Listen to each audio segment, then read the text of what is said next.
We had some very volatile weather yesterday. In fact, the National Weather Service has now confirmed there were 4 tornadoes, 4 of them, that touched down in our area. They named them. There were 3 of them in Jersey, 1 in the Stanhope, Mount Olive area. Stanhope, by the way, is very close to Mount Olive.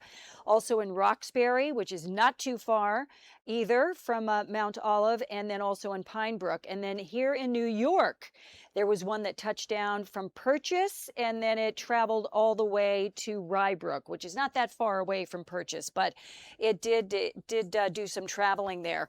Right now, my colleague Richard Giacovas is in Purchase, New York. And Richard, I noticed, there was a lot of trees were uprooted, knocked down there. Do me a favor, talk to me about what you're seeing there as far as the damage.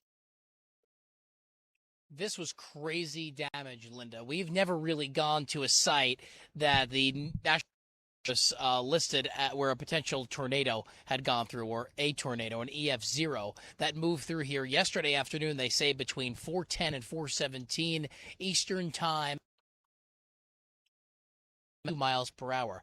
That's enough to topple a lot of trees and make a big mess. The good news, at least when you're here in this area, and I said this earlier, is that it's a lot of property that's vast, and the homes are not really surrounded by the giant trees. The giant trees are kind of set off into the property. There is even a home behind me that's vacant. I guess it's in the process of being sold. So no injuries here, no fatalities, thank goodness, but an awful lot of damage. I'll step out of the way so you can see a little bit of our live picture. We're just in one part of a really vast scene here. I mean, it claims, what the National Weather Service says, that nearly 2 miles of that tornado moved through of damage. Now, we're just in a small little section of it, but this is where it did a lot of the damage. Beyond the trees that you're looking at, there is a pool. There's branches all over the pool. We'll show you that video later on the early edition of the 10 o'clock news. But we have tonight, just coming down this street, you see it on opposite sides. Giant oaks uprooted, branches strewn all over the place. The good news, again, like I said, no damage to any homes, no one was injured, no fatalities, but it's a reminder that our weather patterns could change in an instant.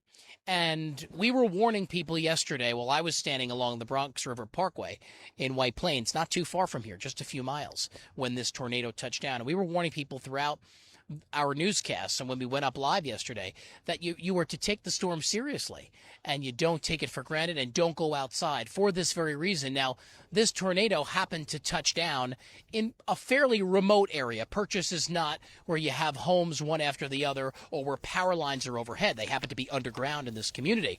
So, people still have their power. They're okay. They didn't feel anything. There was no tree that fell on top of their house. Everybody got lucky here. But if there is a tornado that touched down here in Purchase to Rybrook, doesn't mean that there would be another tornado months from now, or, even years from now, in a different part that could be a little bit more populated.